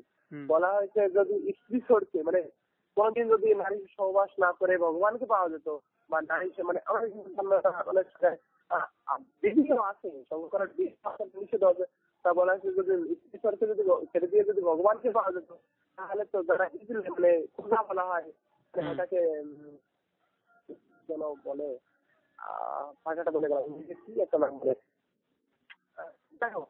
তো মানে যাদের পুরুষ লিঙ্গ নাই, স্ত্রীলিঙ্গ নাই, তো তারা তো তাহলে হিজড়া হিজড়া, হ্যাঁ, তো তারা তো সবসময় ভগবানকে দেখবে, তাই না? তা যদি লাস্টে বলা হয় যে বিনা প্রেম সে না মেলে নন্দলালা, মানে তোমার কিছুর মধ্যে প্রেম থাকার দরকার। বলতে তুলসী পূজা করলে যদি ভগবানকে পাওয়া যেত তাহলে আমি তুলসীর বাগান তৈরি করে পূজা করবো। হ্যাঁ, এখানে সিদ্ধান্ত আছে, তাই বলে কি তুলসী পূজা করবো না? অবশ্যই করতে হবে, কেননা তুলসী পূজা করলে ভগবান খুশি হয়। আর ভগবান মানে তিনি যাতে খুশি হয় আমার সুখের জন্য না। আর বলা হয় যে আত্ম ইন্দ্র প্রীতিবাঞ্ছা কাম তার নাম, কৃষ্ণ ইন্দ্র প্রীতিবাঞ্ছা প্রেম তার নাম। তো আমার জন্য যদি আমি মানে আমার নিজের সুখের জন্য যদি আমি মানে কাউকে যদি মানে কোন জায়গাতে চুরি ডাকাতি করেও নিয়ে আসি বা ইয়ে করি, চলে গেল, মানে আমার নিজের জন্য যেটা করছি, মানে আমার নিজের জন্য সেটাই কাম। আর যখন বা ভগবানের উদ্দেশ্য দিয়ে কর্ম করছি সেটাই প্রেম। আমি বুঝতে পারছি বিষয়টা, যে আর বিশেষ করে মানে আমি এই বিষয়ে পুরো স্টাডি ধরেন করছি, আপনি জানেন ভালোভাবে, তাই মানে হ্যাঁ অধিকাংশ বিশেষ করে হিন্দু ধর্ম সম্পর্কে ইনশাল্লাহ যা পড়েছি, আমার মনে হয় না যে আমাদের জলঙ্গি ব্লকে এ ধরনের বই এতগুলো কারোর কাছে আছে। আমার কাছে শুধু গীতার অনুবাদে 19 খানা আছে, গীতার তত্ত্ব আছে, গীতার রশ্মিত আছে, গীতার মানে আছে, মানে তাফসির আছে, ব্যাখ্যা, একবার এই মোটামুটি 2000 পৃষ্ঠার গীতা, গীতা প্রেস গোরক্ষপুর থেকে ছাপা। মোটামুটি আমার কাছে গীতা 19 খানের মতো শুধু বাংলা আর সংস্কৃত আর ইংলিশে আছে। এক মিনিট তুমি গোরক্ষপুরের গীতা, ওটা গোরক্ষপুরের গীতা না পড়ে গোরক্ষপুরের ব্রহ্মমার্গের ওঠা আছে গীতাগুলো। আমি গোরক্ষপুরের গীতা পড়েছি, বা গোরক্ষপুরের যে মানে যে প্রচারক অনেক, না আমার কাছে শুধু আপনার মানে গোরক্ষপুরের না, গোরক্ষপুরের তো আমার কাছে দুটো গীতা আছে, এবং অতুল চন্দ্রের আছে, আপনার ওই রামকৃষ্ণ মিশনের আছে, রামকৃষ্ণ মিশন থেকে ছাপানো। রামকৃষ্ণ মিশনের মানে মূল বিষয় তোমার বৈষ্ণবের সিদ্ধান্তে যদি পড়ো তাহলে তুমি ইসকন থেকে গীতা নেবা। কার যথাযথ ইসকন থেকে যথাযথ আছে আমার কাছে, ওটা পড়ো। আমার কাছে আমি ওটাই প্রথম পড়েছি, আপনার নীলমলার খুব মোটা বই। হ্যাঁ আমার কাছে আছে যথাযথ আমার কাছে আছে। ওটার মানে ইসকন তো মায়াপুর ইসকন থেকে। হ্যাঁ মায়াপুর ইসকন, আর আপনার উল্টো পৃষ্ঠার ছবি দেওয়া আছে ওই লেখকের নাম কি? আমার নামটা মনে পড়ছে না, কিন্তু ছবি দেওয়া আছে, মোটা নীল কালারের কৃষ্ণর ওই ছবি দেওয়া আছে। ভিতরে কোন জায়গা প্রভুপাদের নাম উল্লেখ করা আছে, মানে ভক্তি বেদান্ত স্বামী প্রভুপাদ? হ্যাঁ আছে ভক্তিপাদ প্রভু এই ধরনের নাম আছে। যাই হোক, মানে আমার কাছে আমি বলি আমার কাছে যতগুলো বাংলা ভাষাতে গীতা আছে বেরিয়েছে, যেখান থেকে পেয়েছি সবগুলো, সবার কাছ থেকে একখানা করে গীতা নিয়েছি, মানে আপনার যতগুলো বেরিয়েছে আজ পর্যন্ত 19 খানা গীতা আমার কাছে আছে বাংলা ভাষাতে, শুধু 19 খানা গীতা আমার কাছে আছে, মানে কোনোটা বাদ নাই। অবশ্যই ভালো, এটা আমি শুনে মানে ভালো লাগে, তোমার ধর্ম কালচারটা ভালো লাগে। তুমি দেখবা বিষয়টা হচ্ছে এই চিন্তার মধ্যে অনেক পার্থক্য পাওনা খুঁজে। আমি শুনেন, আমি তো সেই কারণে কোনো ব্যাখ্যা পড়তে চাই না, এই কারণে কারণ আমি নিজেই সংস্কৃত থেকে নিজে আমি অনুবাদ করি। কারণ অনেক অনুবাদকে ভুল করে। যেমন আপনাকে একটা অনুবাদ বলি, যে অধিকাংশ আপনার ইসে ভুল করে। যেমন আপনাকে যে আপনার ইয়া আপনার হচ্ছে চতুর্থ অধ্যায় 7-8 নম্বর মন্ত্র, ইয়াদা ইয়াদা হি ধর্মস্থ জ্ঞানাতি ভাবাতে ভারত অভ্যুত্তম ধর্মস্থ তাদের আত্মানাম সূর্যামি আহম। হ্যাঁ হ্যাঁ, এখানে মানে অনুবাদ, যখন যখন হ্যাঁ বলেন অনুবাদটা বলেন। যখন যখন মানে যখন যখন ধর্মের গ্লানি হয়, যখন অধর্ম উপস্থিত হয়, তখন আমি নিজে স্বয়ং অবতার ধারণ করে আজ পৃথিবীতে আসি এবং সাধুদেরকে রক্ষা করি আর দুষ্টের দমন করি। আর এই কারণে আমার এই যে আপনি আপনি যে কথাটা বললেন এখানে অনুবাদটা ভুল। এখানে অনুবাদ একটা ভুল এখানে, যে যখন যখন পৃথিবীতে অন্য অত্যাচার পাপ ব্যভিচার এইসবের মধ্যে মানুষ বৃদ্ধি করে পায়, সেই সময় স্বয়ং ঈশ্বর তিনি অবতার রূপে পৃথিবীতে আসেন। এই যে আপনি বলেন স্বয়ং ঈশ্বর অবতার রূপে পৃথিবীতে আসেন, এই অনুবাদটুকু ভুল। কেন আমি বলি দিই আপনাকে, যে ইয়দা ইয়দা হি ধর্মস্য জ্ঞানাতি ভাবতে ভারতা, যখন পৃথিবীতে অধর্ম নেমে আসে, মানুষ অন্য অত্যাচার এইসবের মধ্যে লিপ্ত হয়ে যায়। এখানে জ্ঞানাতি ভাবতে ভারতা, এখানে ভারতের কথা বলা আছে। অভ্যুত্তম ধর্মস্য তাদের আত্মানাম সৃজামি আহম, এখানে একটা শব্দ আছে যে তাদের আত্মানাম, তাদের মানে উচিত ওই সময় আত্মা নাম, একজন আত্মা, সৃজামি মানে সৃষ্টি করি বা প্রেরণ করি, মানে তাদের আত্মা নাম সৃজামি আহম, ওই সময় একজন আত্মা প্রেরণ করি। এখানে ঈশ্বর কিন্তু বলছে তাদের আত্মা, একজন আত্মা, একজন আত্মা অর্থ কি ঈশ্বর না, এখানে আত্মা অর্থ মানুষ, ব্যক্তি। ঈশ্বরের জন্য গীতাতে ব্যবহার করেছে পরমাত্মা। সম্ভাবনা যুগে যুগে আছে না। না আমি বলছি, তারপরে বলছি যে তাদের আত্মা নাম সৃজামি আহম, ওই সময় একজন আত্মা, একজন ব্যক্তি, একজন দূত পাঠায়। ঈশ্বর আসে এই কথা বলা হয়নি। ঈশ্বর আসলে এখানে শব্দ হতো মাম, যেমন ওখানে বলছে মাম একাম, ওখানে মাম শব্দ ব্যবহার, এখানে বলছে তাদের আত্মা নাম সূর্যামি আহম, ওই সময় একজন ব্যক্তিকে পাঠায়, একজন মানুষকে পাঠায়, একজন দূতকে পাঠায় কি করতে, পরিত্রাণায় সাধুনাং, সাধুদের রক্ষা করতে, বিনাশাতে দুষ্কৃতম, আর রাক্ষসদের ধ্বংস করতে, দুষ্কৃতীদের ধ্বংস করতে, ধর্ম সংস্থা প্রার্থনায়, আর ধর্মকে যথাযথভাবে প্রতিষ্ঠিত করতে, সম্ভাবনী যুগে যুগে। ঈশ্বর প্রত্যেক যুগে একজন ব্যক্তি পাঠায়, নট ঈশ্বর, ঈশ্বর আসে না, ঈশ্বর একজন আত্মা পাঠায়। আত্মা মানে মানুষ, আর পরমাত্মা মানে ঈশ্বর। কিন্তু এখানে আছে তাদের আত্মা নাম, তাদের আত্মা নাম, তাদের আত্মা, তাদের আত্মা, ওই সময় একজন আত্মা পাঠায়, একজন মানুষ পাঠায়, একজন দূত পাঠায়, ঈশ্বর আসে না। এখানে প্রত্যেকটা অনুবাদ, বেশিরভাগ অনুবাদ এখানে আপনার বলে ঈশ্বর প্রত্যেক যুগে আছে, কিন্তু অনুবাদ ভুল। আর কোরআন হচ্ছে একই কথা বলা হয়েছে এই কথায়, ঠিক আছে? শোনা না হলে আছে 36 নম্বর আয়াত, যে লাকাদ বাআসনা ফি কুল্লি উম্মাতি রাসূলান আন ইবুদুল্লাহ ওয়াজতানিবুত তাগুত। পৃথিবীতে যখন অন্য অত্যাচার শুরু হয়ে যায়, সেই সময় ঈশ্বর একজন নবী পাঠান। কেন? ওই মানে বিষয়টা এরকম, মানে ওখানে যেটা বিষয়টা, তো ওখানে ভগবানের সে ভিডিওটা আসতে পারে, বা ওখানে যে তোমাদের যেরকম ভগবান নবী পাঠাতে কথা বলা হয়েছে, তো এখানে ভগবানের অবতার ধারণের কথা বলা হয়েছে। না ভগবান অবতার ধারণ করে না বলছে না তো এখানে, বুঝে তাদের আত্মা সৃজামি মানে কি সৃষ্টি করি। আমি বলি এক মিনিট, যে এখানে বলছে তাদের আত্মা নাম সৃজামি আহম, সৃজামি মানে কি সৃষ্টি করি। তো এখানে যদি আমি অনুবাদ করি যে সেই সময় ঈশ্বর একজন অবতার সৃষ্টি করেন কোন ঈশ্বরকে কোন সৃষ্টি করা হয়? ঈশ্বরকে তো সৃষ্টি করা হবে না। তাদের আত্মা নাম, সেই সময় একটা মানুষ সৃষ্টি করে ঈশ্বর। বিষয়টা কি বলা হয়েছে, মানে বিষয়টা মানে তুমি যেটা বলছো আমি বুঝতে পেরেছি। মানে ভগবান যখন আসলে তুমি যেটা ওভাবে সিদ্ধান্ত নেওয়া যাবে, তুমি যেভাবে নিশ্চয়ভাবে নেওয়া, না এটা আক্ষরিক অর্থ। আপনাকে আমি তার জন্য একটা ভেঙে দিলাম, একটা ভেঙে দেখা দিলাম এই কারণ অনুবাদটা ভুল। তাদের আত্মা, এখানে অনুবাদটা পত্রিকা ভুল করে যে তাদের আত্মা নাম সৃজামি আহম, তাদের ওই সময় আত্মা, একজন ব্যক্তি, একজন মানুষ, সৃজামি মানে সৃষ্টি করি, আহম মানে আমি, ওই সময় একজন ব্যক্তি সৃষ্টি করি আমি। ঈশ্বর একটা ব্যক্তিকে সৃষ্টি করে, অর্থাৎ প্রেরণ করে, পৃথিবীতে পাঠাই কি করতে, এই সাধুদেরকে রক্ষা করতে আর শত্রু ধ্বংস করতে পাঠাই, ধর্মকে যথাযথ প্রতিষ্ঠা করতে পাঠাই, আর প্রত্যেক যুগেই পাঠাই। যেমন আমরা মুসলিমরা বিশ্বাস করি আল্লাহ 1,24,000 নবী রাসূল প্রত্যেক যুগে পাঠিয়েছে। একইভাবে গীতাতে ওই শ্লোকটা আছে, কিন্তু এখানে গীতাতে আপনারা যেটা অনুবাদ করছেন বা ব্যাখ্যা করছেন যে ঈশ্বর আসেন না। আর যদি আমরা এই শ্লোক থেকে যদি ঈশ্বর আসেন ধরে নিই, তাহলে আপনার 7 অধ্যায় 24 নম্বর শ্লোকের সঙ্গে কন্ট্রাডিকশন, মানে ওখানে পরস্পর বিরোধী হয়ে যাবে। অব্যক্তম অপন্নমাহ, যে ব্যক্তি ঈশ্বরকে বিশ্বাস করে, যে মানব রূপে পৃথিবীতে ধারণ করে, কৃষ্ণ বলছে মামা অবুদ্দায়াহা, সে ব্যক্তি হচ্ছে নির্বোধ একটি বোকা। না ওখানে তুমি যেভাবে নিচ্ছ, ভগবানকে মানুষ কখনোই ভাবতে বলা হয়নি। না ওখানে আপনি যে অনুবাদটা করছেন এটা ভুল। মানে আপনি যে ব্যাখ্যাটা করলেন তো, অব্যক্তম ব্যক্তম আপন নামাহ, যে ব্যক্তি বিশ্বাস করে যে ঈশ্বর ব্যক্ত রূপে অর্থাৎ মানব রূপ ধারণ করা, ব্যক্ত মানে কি মানব রূপ ধারণ করা, এখানে মানব রূপ ধারণ করা বিশ্বাস করার কথা বলেন, এখানে বিশ্বাসের সংস্কৃত শব্দটা নাই, ওটা ও নতুন ভাবে অ্যাড করেছে। না না না না। হুম। অব্যক্তম ব্যক্তম আপন নামাহ মামানান্তে আবুদ্দায়াহা, এখানে কিন্তু বিশ্বাস শব্দ আছে না, যে ঈশ্বরকে মানব রূপে বিশ্বাস করে এই কথা বলেনি কিন্তু। হুম। সংস্কৃততে কিন্তু এই অনুবাদ হচ্ছে না যে ঈশ্বরকে মানব রূপে বিশ্বাস করে এই কথা বলেনি। যে ব্যক্তি ঈশ্বর ভাবে যে ঈশ্বর মানব রূপ ধারণ করে, এখানে ধারণ করার কথা বলা হয়েছে, বিশ্বাস করার কথা বলা হয়নি। আর এখানে অনুবাদ যখন করছে তখন করতেছে বিশ্বাস করে, যে মানবের মতন মানুষের মতন বিশ্বাস করে সে ব্যক্তি মামাবুদ্ধ, হ্যাঁ তা না, এখানে অনুবাদ হচ্ছে যে ব্যক্তি সবসময় ঈশ্বরকে ভাবে যে মানব রূপ ধারণ করে পৃথিবীতে এসে প্রেরণ হয়েছে, সে ব্যক্তিকে বলছে মামা আবু দয়া, হ্যাঁ সে ব্যক্তি নির্বোধ বোকা। এখানে আপনি সংস্কৃত একটু যদি মানে একটু ভালো করে বুঝতেন তাহলে একটু মানে আরো বেশি বুঝতে পারবেন। অব্যক্তম ব্যক্তম দুটো শব্দ ব্যবহার করা হয়েছে। আর সবচেয়ে একটা বড় কথা যেটা আপনার গীতাতে দেখুন ৮ম অধ্যায় প্রথম যে শ্লোকটি আছে, বুঝতে পারলেন, ওখানে অর্জুন কৃষ্ণকে পরপর 7খানা প্রশ্ন করেছিল। তার মধ্যে প্রথম প্রশ্ন যেটা ছিল Kim তাৎ Brahma Kim আধ্যাত্মা Kim Karma পুরুষোত্তমা আদিভূতম চ কিম প্রত্যেম আদিদেবং কিমুচ্যতে, যে হে কৃষ্ণ কিম তাৎ ব্রহ্মা, ঈশ্বরকে পরমাত্মাকে সৃষ্টিকর্তাকে সরাসরি প্রশ্ন করছে অর্জুন কৃষ্ণকে, যে ঈশ্বরকে পরমাত্মাকে।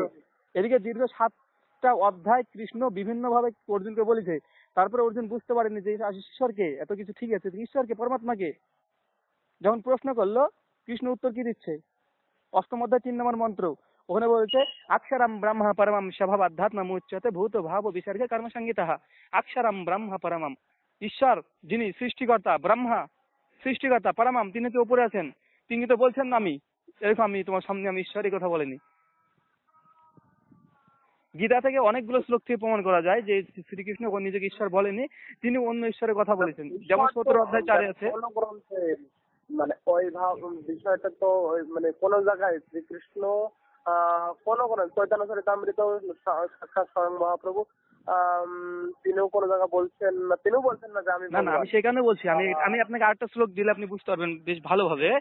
শ্রীমদ ভাগবত গীতা 12 অধ্যায় 4 নম্বর শ্লোক, ওখানে কৃষ্ণ পরিষ্কার ভাবে বলছে যিনি চন্দ্র সূর্য গ্রহ তারা আসমান জমিন এইসব সৃষ্টি করছে, তুমি তার উপাসনা করো, তার মানে আরাধনা করো, তাহলে তুমি মোক্ষ লাভ করবা। পরিষ্কার ভাবে গীতাতে দেখবেন 8 অধ্যায় 8ম অধ্যায়ের আপনার পরপর দেখবেন 6, 7, 8 নম্বর ওখানে বলছে যে মৃত্যু অবস্থাতে যে ঈশ্বরের শরণাপন্ন হয়, ঠিক আছে, সে তাকেই পাবে। যে পিতার মাতার এদের সেবা করে মৃত্যুর পরে পিতা মাতাকেই পাবে। যে পরমাত্মা ঈশ্বরের আরাধনা করে সত্যিকার ঈশ্বর যে অনুসরণ করে সে পরমাত্মাকে পাবে, আর যে পরমাত্মাকে পাবে তার কখনো আর পৃথিবীতে পুনর্জন্ম হবে না। অর্থাৎ আমাদের উচিত হচ্ছে পরম আত্মার অনুসন্ধান করা, পরমাত্মার কাছে আত্মসমর্পণ করা। পরমাত্মার আপনি যদি কৃষ্ণ বা রাম বা আপনি অন্য যদি আপনার লক্ষ্মী সরস্বতী শিব বিষ্ণু এদের যদি অনুসরণ করেন গীতার কথা অনুযায়ী আপনার পুনর্জন্ম হবে, আপনি বিভিন্ন ভাবে ঘুরতে থাকবেন, একই হবে আপনার মোক্ষ লাভ হবে না। তাই গীতা পরিষ্কার 12 অধ্যায় 4 মন্ত্র, 7 অধ্যায় 25 নম্বর মন্ত্র, 8ম অধ্যায় 3, 4, 5 এই 3-4 জায়গাতে টোটাল বলছে আপনি যাকে অনুসরণ করবেন, যার কাছে আপনি আরাধনা করবেন মৃত্যুর পরে তাকেই পাবেন। তাই কৃষ্ণ এই কথা বলছে যে তুমি পরমাত্মার খোঁজে থাকো, পরমাত্মা যিনি পরমাত্মা তার। তাই আমাদের উচিত আছে পরমাত্মাকে, মানে কোন ঈশ্বর না, মোক্ষ লাভের উদ্দেশ্য, মানে মোক্ষ লাভ। বুঝতে পারছি মানে তুমি যে সিদ্ধান্তটা নিতে চাইছো মানে কৃষ্ণকেও নবীজিদের মতো বানিয়ে দিচ্ছ তো। আমি বলি যে কৃষ্ণকে নবীজির মতো বলতে গেলে কি দেখেন কৃষ্ণ, আমি আপনাকে এখানে অনেকগুলো শ্লোক বলতে পারি, গীতা থেকে এখনো অনেক শ্লোক বলতে পারি। কিন্তু গীতাতে যে বিশ্বরূপ দেখানো যে শ্লোকটা সেটা ঠিক দেখেছো? হ্যাঁ দেখেছি, আপনার 11 অধ্যায় আছে, 11 অধ্যায় 5ম মন্ত্র থেকে একবারে টোটাল একবারে আপনার 43 পর্যন্ত আছে। ওখানে আপনার আপনার 11 অধ্যায়ের 8ম নম্বর মন্ত্রে কৃষ্ণ বলছে যে ঈশ্বরকে মানে তুমি চোখ দ্বারা দেখতে পাবে না, দেখতে পাবে দেখা যাবে না। তারপরে 11 অধ্যায় 48 নম্বর মন্ত্র আবার একই কথা বলছে যে অর্জুন তুমি চোখ দ্বারা তুমি দেখতে পাবে না। 53 নম্বর মন্ত্র একই কথা বলছে যে দেখা যাবে না। 8ম নম্বর 11 অধ্যায়ের আপনার 26, 27, 28 পর কৃষ্ণ ওখানে বিভিন্ন রূপ ধারণ করে দেখা যায়, পৃথিবীর মধ্যে সমস্ত কিছু তার কাছে দেখাচ্ছে। তার মধ্যে হলো অর্জুন ভয় পেয়ে গেল, ঠিক আছে, ঈশ্বরকে দিকে ভয় পেয়ে গেল। এটা একটা কেমন কথা, ঈশ্বরকে দিকে ভয় পেয়ে গেল, ঠিক আছে, এখানে ওখান থেকে আপনার ওই 11 অধ্যায় থেকে আপনার ওখান থেকেই দেওয়া যায়, মানে ওর মানে যুক্তি খণ্ডন করা যায়, যে কথা বলা হয়েছে বা আপনি যে সিদ্ধান্ত নিতে চাইছেন ওখান থেকে ওখানে ঈশ্বরের প্রমাণিত। বিশ্বাস দেখো, ঈশ্বরকে থেকে বলা হয় ওইখানে দাঁড়িয়ে জাস্ট কৃষ্ণকে তো আমি মানে ওখানে তো তুমি খণ্ডন করো সেটা আলাদা বিষয়। না না, এখানে আমি শ্লোক দিয়ে খণ্ডন করবো, গীতার শ্লোক দিয়ে আমি খণ্ডন করে দেবো। বলো না, তুমি ওই অধ্যায়টাই মানে ওই অধ্যায়ের উপরে দাঁড়াও, দাঁড়িয়ে না ওখান থেকে যেমন আপনার যেটাতে বলছে যে এন না মানসনা মানুতে এহুনা মাহরমতান তাদেব ব্রহ্মমাত্মাম বিদ্ধিনেদম যদিদম উপাসতে এনা চক্ষিত পশ্যতি এনা চক্ষিত শিপশ্যতি তাদেব ব্রহ্মমাত্মাম বিদ্ধিনেদম যদিদম উপাসতে। যে ব্যক্তি সর্বশক্তিমান ঈশ্বরকে মন দ্বারা কল্পনা করে সে প্রকৃত ঈশ্বরকে দেখেনি, কল্পনা করতে পারে না। তারপরে বলছে এনা চক্ষিত পশ্যতি, যে ব্যক্তি সর্বশক্তিমানকে বলছে যে আমি ঈশ্বরকে দেখেছি, এনা চক্ষিত শিপশ্যতি তাদেব ব্রহ্মমাত্মাম বিদ্ধিনেদম যদিদম উপাসতে। যে ব্যক্তি দাবি করে যে আমি সর্বশক্তিমান ঈশ্বরকে এই চোখ দ্বারা দেখেছি সে প্রকৃতপক্ষে সত্যিকারের ঈশ্বর নন। বুঝতে পারলেন? তো ঈশ্বরকে যিনি সত্যিকারের ঈশ্বর হবে, দেখো একমাত্র ভগবানকে দেখতে গেলে তো দিব্য নয়ন লাগে, এ চোখে দেখা কর্ম চোখে দেখা না না, এখানে আমি একটা বলছি, আপনি এখান থেকে মানে পৃথিবীর জমিনে দাঁড়িয়ে মানে বিশেষ করে পৃথিবীতে দাঁড়িয়ে থেকে আপনি ঈশ্বরকে দেখতে পাবেন না, অসম্ভব। আর আপনাকে সে দৈব চোখ দিবে না। আর অর্জুনকে যদি ওই গীতার ওই কথা অনুযায়ী যদি আমি ধরে নিই যে অর্জুনকে দৈব চোখ দিয়েছিল, তাহলে আমরা বলবো যে বলতে পারি এখানে যে কৃষ্ণ এখানে তাহলে আমাদের পুরে অবিচার করছেন, কারণ ওকে দৈব চোখ দিয়েছেন তার জন্য ঈশ্বর ভক্তি সাধারণভাবে করতে পারে, কিন্তু যারা মদ মাতাল তারা ঈশ্বরকে দেখেনি তার জন্য করছে না, তাদের দোষ কি? না এখানে অর্জুন তো মানে অর্জুন মানে কি বলবো তোমাদের কাছে জানি না। তো এখানে অর্জুন মানে অর্জুনকে দেখানোর কারণ এটাও যদি ব্রজের মধ্যে ঢুকছে, এইখানেও এই যে অর্জুনকে দেখানোর যে বিষয়টা এখানে রয়েছে এটাও কিন্তু ওই তোমার 64 নাম্বার শ্লোকটার মধ্যেই ওখানেই আছে লাগছে, মানে ওই শ্লোকটার মাঝখানেই ওই দুটো শব্দের মধ্যে এই সমস্ত বিষয় নিহিত রয়েছে। না না, আমি যেটা বুঝতে পারছি, আপনার বিষয়টা, কারণ আমি বললাম না যে আমি গীতাকে নিয়ে যেভাবে স্টাডি করেছি, গীতাকে নিয়ে ইনশাল্লাহ আমার গীতার আমাকে বলতে পারেন গীতার আমি অর্ধেকে বেশি 700খানা শ্লোকের মধ্যে অধিকাংশ শ্লোক আমার মুখস্থ আছে। আপনি যদি একটু টুক করে বলেন কোথা থেকে বলছেন। না গীতা তোমার কতগুলো শ্লোক মুখস্থ আছে? আমার গীতাতে মোটামুটি ধরেন কতগুলো গোনা নাই, তবে মোটামুটি ধরেন আপনি যদি কোনো জায়গা থেকে টুক করে একটা কথা বলেন তো ইনশাল্লাহ আমি বলতে পারবো যে এটা আপনার গীতার শ্লোক কি শ্লোক না, আমি বলে দিতে পারবো যে 8 নম্বর অধ্যায় 8 নম্বর শ্লোক এটা। গীতা ওইভাবে আমার না অবশ্য তোমার প্রতিভা আমার ভালো লাগে, তো অবশ্য খুব ভালো না। আমি গীতা শ্লোক আমি মুখস্থ করিনি, কেননা আমি পুরো শুধু পড়ে যাই, মানে শুধু গীতা না, আমি আপনাকে উপনিষদ থেকে আপনাকে ছন্দাগী উপনিষদ, বেদ উপনিষদ, কেন উপনিষদ, কট উপনিষদ, মুন্ডক উপনিষদ, আমার কাছে 18খানা উপনিষদ আছে, 18খানা পুরাণ আছে। ইনশাল্লাহ আপনি যদি বলেন তো যে এটা আছে, আমি যদি পড়ে থাকি আমি ইনশাল্লাহ আপনাকে রেফারেন্স দিতে বলে দিতে পারবো 8 নম্বর শ্লোকে 8 নম্বর অধ্যায় 8 নম্বর লাইনে আছে। তোমাকে মুখস্থ ভালো হয় নাকি? আমার হিন্দু ধর্মগ্রন্থ না, আমার হিন্দু ধর্মগ্রন্থ আছে কোরআন, ইনশাল্লাহ কোরআন থেকে বলতে পারবো, হাদিস থেকে বলতে পারবো, বাইবেল থেকে বলতে পারবো, একবার পৃষ্ঠা নাম্বার দিয়ে রীতিমতো রেফারেন্স দিয়ে বলে দিতে পারবো যে কোথায় আছে। না আমি ওইভাবে দেখিনি, কেননা শুধু আমি না আমার হ্যাঁ, তাই আমি যেটা বলি যে আমি যখন বিভিন্ন ধর্মগ্রন্থ যখন পড়লাম তো আমি শুধু পড়ি আর সেটা অনুভব করি, আমার মুখস্থের মধ্যে আমার না আমি মুখস্থ করি না, যখন আমি পড়তে দেখলাম আর এই জিনিসটা তো খুব দরকার প্রয়োজন, ইনশাল্লাহ আমি একবার চোখ গুলো দেখিলে এটা কত অধ্যায় কত নম্বর শ্লোক ওইটা একবার দেখিলাম পড়তে ইনশাল্লাহ ওটা মাথার মধ্যে থেকে আর ইনশাল্লাহ ভুলিনি।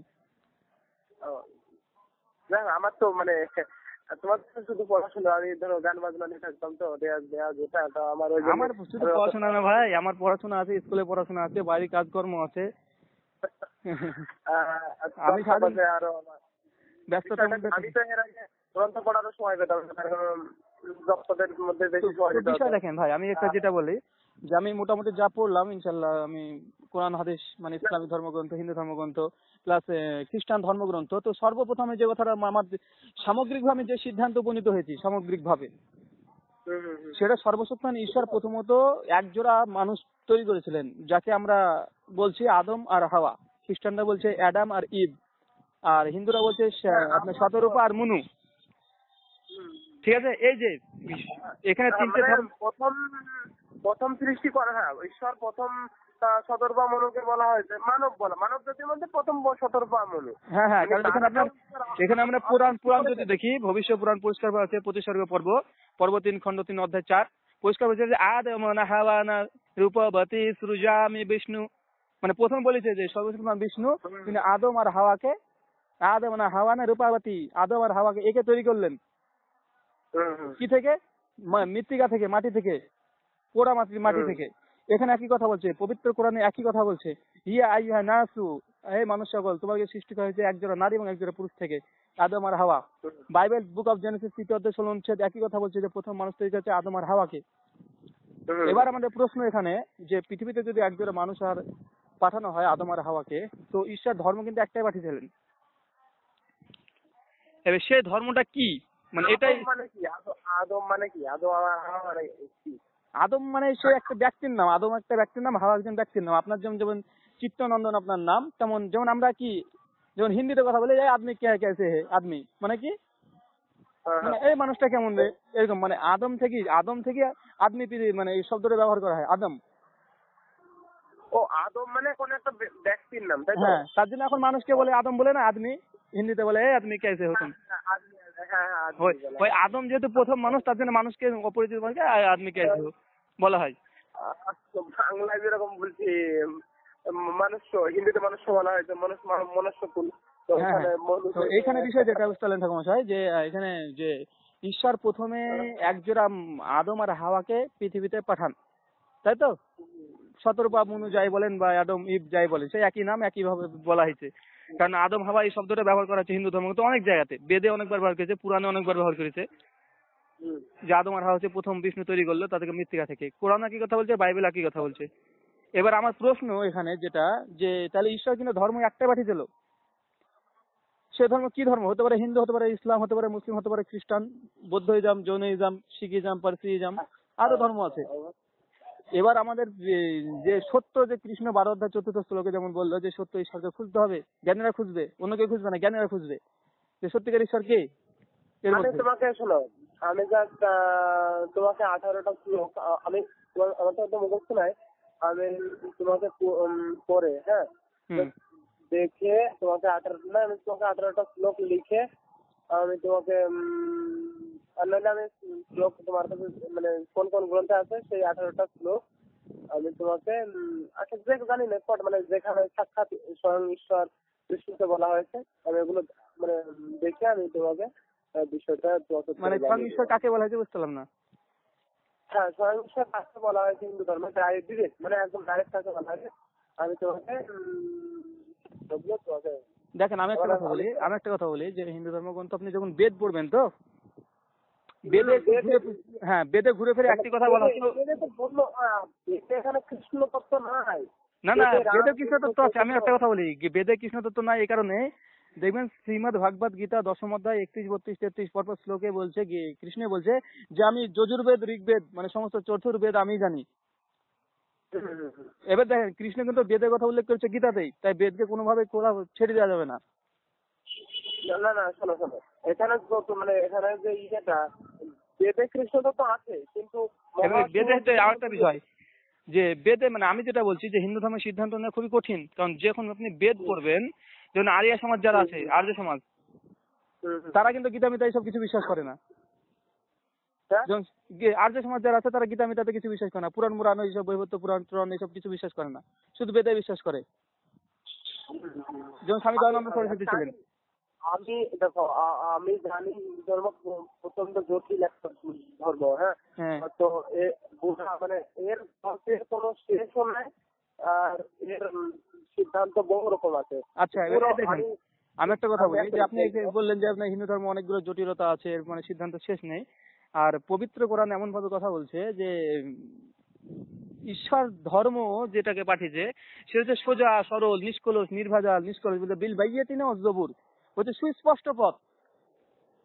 কিন্তু যারা দেখবে যারা দেখা চোখ দিয়ে দেখবে, যারা সত্যি মানে নিরপেক্ষ দৃষ্টিভঙ্গি নিয়ে দেখবে যে কোনটা সত্য আর কোনটা বাতিল মানে ভুল, মানুষরা বুঝতে পারবে এখানে মধ্যে বিল বাইয়াতি না অজবুর, সুস্পষ্ট একটি পথ, হাদা সিরাতুল মুস্তাকিম, আর এটাই মানুষের জন্য সোজা স্বর্গের পথ। অবশ্যই বিষয়টা আপনি যেভাবে বললেন হিন্দু ধর্ম কেন সঠিক বললাম, যে এই ধর্মটা তুমি মানে অচিন্ত অভেদ করছো, মানে তুমি ব্রহ্মবাদী নিরাকার নির্গুণ ব্রহ্মের উপাসনা করে যারা, তারা তুমি যেভাবে মিলাবা পুরো ইসলামের সাথে মানে ই করলে বা ব্রহ্মবাদী তারা তো মানে ধরো কৃষ্ণ পূজা বা রাম পূজা বা হরিনাম জপ এই কিছু করে না। শুধু নিরাকার ব্রহ্মে সেই জ্যোতির উপাসনা পরমাত্মার উপাসনা করে যায়, সেই ধ্যান করে যায়। কিন্তু মানে তারা কিন্তু জানে না যে তারা কিন্তু তাদের মধ্যে প্রেম নাই কিরকম যে মানে ভগবানকে যে ভালোবাসা বা ভগবানের প্রতি যে একটা দরদ, মানে তোমাদের বলা হয়েছে যে আল্লাহর প্রতি যেরকম বা রসুলের প্রতি দরদ দেখানো যায়, দেখানো, এই দরদ তাদের নাই। তারা শুধু সেই কল্পনা আর সেই জ্যোতি, মানে তারা জানে যে ঈশ্বর একজন জ্যোতি ব্যক্ত অখণ্ড মন্ডলে, মানে সে একটা জ্যোতির মতো হয়ে আছে বা তিনি সর্বভূতে বিরাজমান, সব জায়গায় আছেন। না না, এটা আমরা বিশ্বাস করি না, আর এটা গীতাও বিশ্বাস করে না যে ঈশ্বর সর্বত্র বিরাজমান। ঈশ্বর কি সব জায়গাতে বিরাজমান? দেখো আমি বলছি, এখানে তুমি জানে না সিদ্ধান্ত নিয়ে দেবা। না না, এখানে কিছু দেখেন, আমি বলি আমি সিদ্ধান্ত কিছুই নেবো না। আমি যেটা বলবো আমি গ্রন্থ থেকে বলবো, শাস্ত্র থেকে বলবো। ঈশ্বর সর্বত্র বিরাজমান এই কথাটা সম্পূর্ণ ভুল। আমরা বিশ্বাস করি ঈশ্বর কোথায়। গীতা 8ম অধ্যায় 3য় মন্ত্র বলছে অক্ষরম ব্রহ্ম পরমম, ঈশ্বর সর্ব উপরে আছে। আর আপনার উপনিষদে পরিষ্কার ভাবে আছে, শ্বেতা সূত্র উপনিষদ, কেন উপনিষদ, কট উপনিষদ 4th অধ্যায় 16 মন্ত্র, যে চন্দ্র সূর্য এই স্বর্গ 7 আসমানে পুরে, 7টা স্বর্গের পুরে ঈশ্বর সেখানে আছে। ওইটা তো বিষয়টা বলেন, সেটা তো বলা হয়ে যায় সে মানে শ্লোকটা তুমি যেভাবে বলছো, তুমি ওই শ্লোকটা আবার বলো তো, প্রথমে কি বললে? কোনটা? মানে প্রথম যে শ্লোকটা আমাকে বলার জন্য আমি যখন মানে কি যেন বললাম যে ঈশ্বর সর্বভূতে বিরাজমান, আপনার নবম অধ্যায় খুঁজবেন, নবম অধ্যায় 4th নম্বর আর 5ম নম্বর মন্ত্র। শ্লোকটা বলো না, শ্লোকটা বলো। ওখানে বলছে মায়া ততমি ইদম জগতম ব্যক্তম মতিনাম অতিস্থানি সর্বভূতানি না চাহন তেসে অবস্থিতামা। পরিষ্কার বলছে মায়া ততমি ইদম সর্বং জগতম ব্যক্তম মতিনা সর্বভূতানি ন চ মতিস্থানি সর্বভূতানি। না আমি কোনো জায়গায় নাই, ভূতানি কোনো ভূতের মধ্যে নাই, কোনো মানুষের মধ্যে বিরাজ নাই। না চাহান তে যদিও চাই তাও আমরা ওর ভিতর নাই। তিনি পরিষ্কার 9ম অধ্যায় 4-5 নম্বর মধ্যে যে আমি এই সমগ্র পৃথিবীকে আমি দর্শন করি, কিন্তু আমি কোনো বস্তুর মধ্যে নেই এবং কোনো বস্তু আমার মধ্যে নেই। নচা মতিস্থানে ভূতানি পশ্চিমে জগমেশ্বরম, এই সমগ্র জগতের মধ্যে কোনো জায়গাতে নেই। আমি কোনো মানুষ ভূত প্রেতের মধ্যে, আমি কোনো মানুষের মধ্যে নেই। পরিষ্কার মন্ত্র, একবার স্পষ্ট। হ্যাঁ, সিদ্ধান্ত তো ওটাই, মানে যে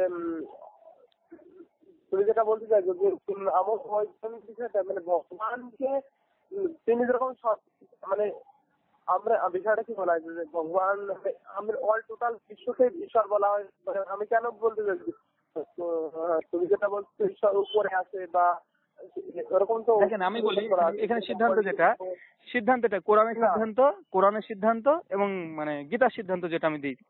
কোরআনের সিদ্ধান্ত, কোরআন বলতে সূরা তাহা বুঝলেন তো, ভগবান উপরে আছে, যেরকম সপ্তস্বর্গ বা এই মানে সাতটা ইয়ে আছে, ঈশ্বর আছে, তার উপরে না না, সেটাই আমি যেটা বলছি যে ঈশ্বর যে স্বর্গলোকে আছে, সেই আপনারা একটু যদি বিবেক দিয়ে ভাবা যায় দেখা যায়। স্বর্গে ঈশ্বর নয়, তার উপরে আরো দেবী লোক, বিষ্ণু লোক বা হ্যাঁ, ওটা স্বর্গলোকের তো স্তর একাধিক না, ওটা স্বর্গলোকের স্তর। ওটা স্বর্গের কোন স্থান নয়, স্বর্গ সম্পূর্ণই আলাদা। স্বর্গ যারা ভালো পূর্ণ করে তারা স্বর্গে যায়। এবার যারা আপনি এই কথা যখন বললেন তো, যারা পূর্ণ করে তারা স্বর্গে যায়, যারা পাপ করে তারা মানে আপনার নরকে যায়, তো তাহলে আবার পুনর্জন্মের দরকার কোনো কিছু প্রয়োজন হয় না। যারা যায় তারা তাদের পুনর্জন্ম হয় না না, আমি বলি যে আমি এখানে অন্যায় করলাম, পাপ করলাম, মানুষকে খুন করলাম, রাহাজানি করলাম, এবার আমি তো খারাপ কাজ করলাম, এবার আমি কি নরকে যাবো না আবার কুকুর ছাগল ভেড়া হয়ে জন্মাবো? আমি ধরেন এখন মানুষকে খুন করলাম, অন্যায় করলাম, অনেক খারাপ কাজ করলাম, পৃথিবীতে যত রকমের খারাপ কাজ আছে। এবার আমি যখন মৃত্যুবরণ করবো সেই সময় কি আমি পৃথিবীতে কি কুকুর ছাগল ভেড়া রূপে জন্মগ্রহণ করবো না আমি নরকে যাবো? বিষয়টা দেখো, হিন্দু ধর্মে যেরকম বলা হয়েছে যে ঈশ্বরের স্মরণ মাত্র, মানে এখানে বলা হয়েছে যে কি জানো, একবার কৃষ্ণ যত পাপ করে তাকে সেই শব্দ নাই তত পাপ করে। তো ঈশ্বরকে স্মরণ করা মাত্রই সে সমস্ত পাপ রাশি থেকে বিমুক্ত হয়ে যায়, সে সে মুক্ত হয়। আর আগে যা করেছি পরবর্তীতে যদি সে ভালো হয়ে যায়, তা আগে যেটা হয়ে গেছে গেছে তার জন্য ক্ষমা হয়। কিন্তু যে ঈশ্বরকেও স্মরণ করবো, পাপও করে দেবো, ঠাকুমশাই বিষয়টা দেখেন, এই কথাটা কিন্তু গীতা একটা শ্লোকের বিরোধী চলে গেল। বলো। 2য় অধ্যায় 27-28 নম্বর মন্ত্র, ওখানে কৃষ্ণ পরিষ্কার হয়ে বলছে অর্জুনকে, যুদ্ধক্ষেত্রে যখন পরামর্শ দিচ্ছিল, বারবার উৎসাহিত করছিল, সেই সময় হচ্ছে যে অর্জুন তুমি কার জন্য দুঃখ করছো? এরা সৃষ্টি পুরে অপকট ছিল, মানে কোনো দেহধারী ছিল না। সৃষ্টির পূর্বে মানে তার আগে কোনো জন্ম ছিল না, ও অপকট ছিল। সৃষ্টির পরেও অপকট হবে, মানে ধ্বংসের পরে তারা, মৃত্যুর পরে তারা অপকট হবে, মানে কোনো দেহধারী থাকবে না। মাঝখানে এই দেহধারী অর্থাৎ প্রকট অর্থাৎ ব্যক্ত রূপে, তাদের জন্য তুমি দুঃখ কিসের, কান্না কিসের?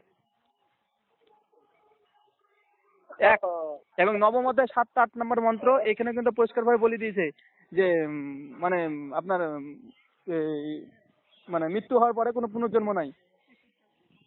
আচ্ছা ভাই, বলি তাহলে তুমি যেটা বললে যে যারা দেহধারী, তারা তো দেহ ধারণ করেছে, বা আত্মা।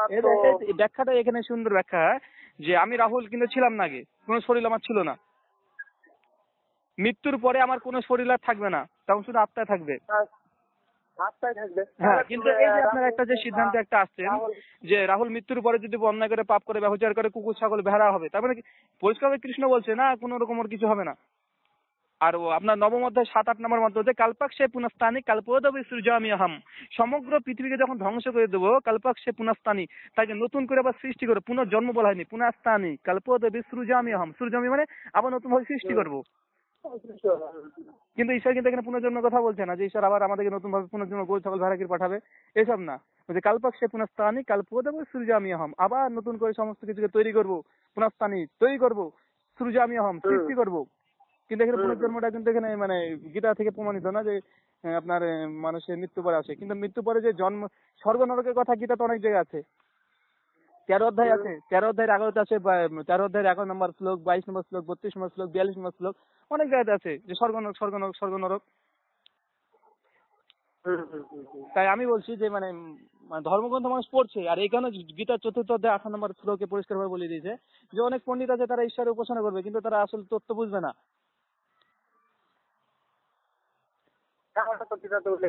হ্যাঁ, আবার তারপর আমাদের 19 অধ্যায় আছে 23-24 নম্বর মন্ত্র, যে জিয়া শাস্ত্র বিধি মুত্রিজা বর্ততে কাম করত না সুখান না সুখান না বনাতি না পারাম গতি। যে ব্যক্তি শাস্ত্র গীতা ভক্তিযোগ কত অধ্যায়?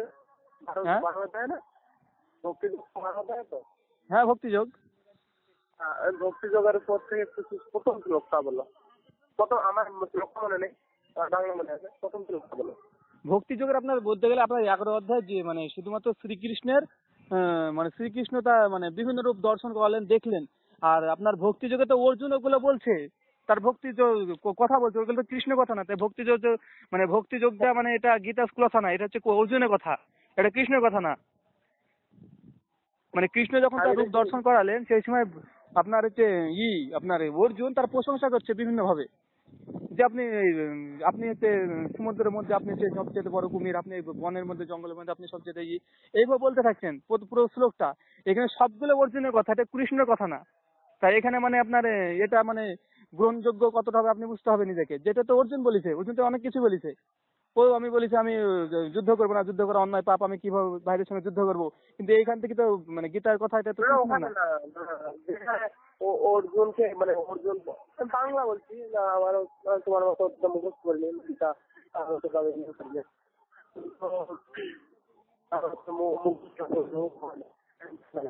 মানে ভালো মানে আমার মুখস্থ করতে দাম আর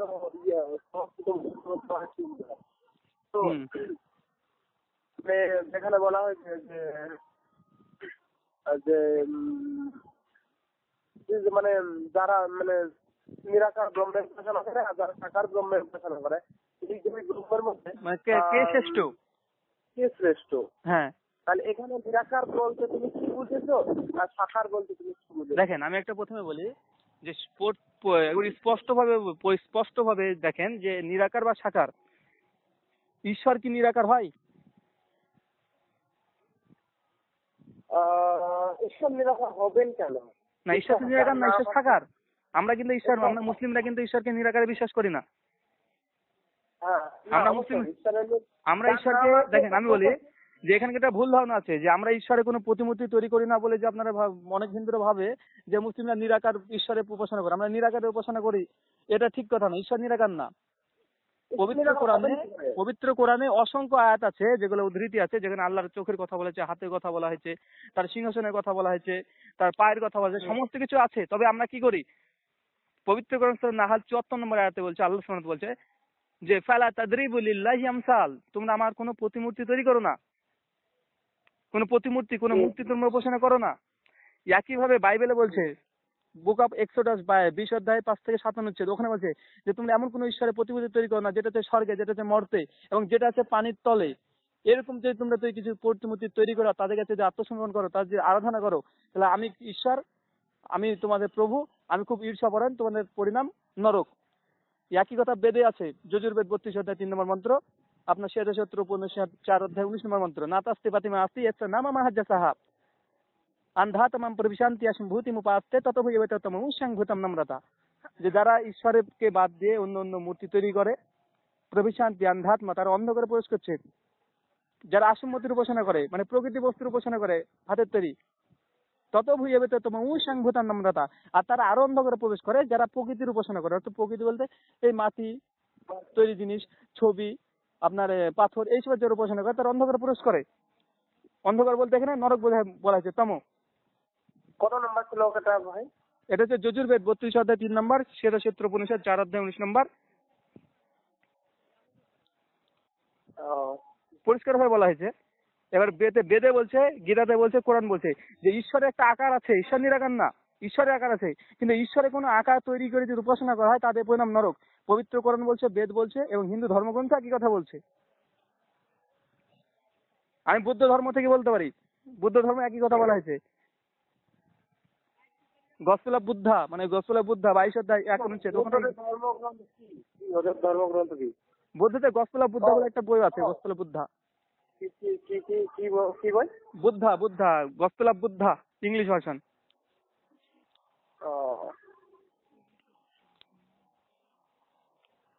বুঝতে পারলেন? আর আমি যেখানে বলছি যে আমি আপনাকে বললাম যে আমি সার্বিকভাবে যে সিদ্ধান্ত যে ঈশ্বর নিরাকার, এই কথা সম্পূর্ণ ভিন্ন। ঈশ্বরের পৃথিবীতে কোনো বস্তু নিরাকার না। আর যে নিরাকার সে কোনো কি নিরাকার বলে কিছু আছে? নিরাকার বলতে গেলে শুধু একটা জিনিস আছে, ঘোড়ার ডিম। মানে ঘোড়ার ডিম কোনো আকার নাই, মানে অত নাই পৃথিবীতে, ঠিক আছে? তো নিরাকার বলে ঈশ্বর না, ঈশ্বর একটা আকার আছে। কোরআন বলছে লাইসা মিসলি শাইইন ওয়া হুয়া সামিউল বাসির, তোমরা ঈশ্বরের সমতুল্য, তার সাদৃশ্য কোনো কিছু নেই, তিনি সবকিছু দেখেন, সবকিছু শুনেন। ওয়ালাম ইয়াকুল্লাহু কুফুয়ান আহাদ, তাহার সমতুল্য কোনো কিছু নেই, ঠিক আছে? বিভিন্ন জায়গাতে একই ভাবে আল্লাহ বলেছে যে ঈশ্বরের একটা আকার আছে। কিয়ামতের দিনে আমাদেরকে একটা হাদিস আছে, আমাদের মুহাম্মদ সাল্লাল্লাহু আলাইহি ওয়াসাল্লাম বলেছেন, সহিহ বুখারীর হাদিস 806 নম্বর হাদিস, আল্লাহ রাসূল মুহাম্মদ সাল্লাল্লাহু আলাইহি ওয়াসাল্লাম বলেছে, কিছু তার সঙ্গী বন্ধুরা এসে প্রশ্ন করছে যে আচ্ছা আল্লাহ রাসূল, আমরা কি ঈশ্বরকে দেখতে পাবো? প্রশ্ন করছে। তো তখন তাদেরকে পাল্টা মুহাম্মদ সাল্লাল্লাহু আলাইহি ওয়াসাল্লাম প্রশ্ন করছে, দিনের বেলাতে যখন চন্দ্র থাকে, সূর্য থাকে, আকাশে কোনো মেঘ থাকে না, সূর্যকে দেখতে তোমার কোনো সমস্যা হয়? তার বন্ধুরা সঙ্গীরা বলছে না, আমাদের তো কোনো সমস্যা হয় না। দেখবে যে রাত্রিবেলাতে, পূর্ণিমা রাত্রিবেলাতে যখন মেঘ থাকে না আকাশে, সেই সময় পূর্ণিমা চাঁদকে অসুবিধা হয় দেখতে? সঙ্গীরা সাথীরা বলছে না, কোনো অসুবিধা হয় না। তো বলছে তদ্রূপ একইভাবে তুমি তোমার ঈশ্বর প্রভুকে এই চোখ দ্বারা দেখতে পাবে সেই দিন, যদি তুমি স্বর্গে যেতে পারো। মানে ঈশ্বরকে দেখতে পাবে, ঈশ্বরকে দেখা যাবে।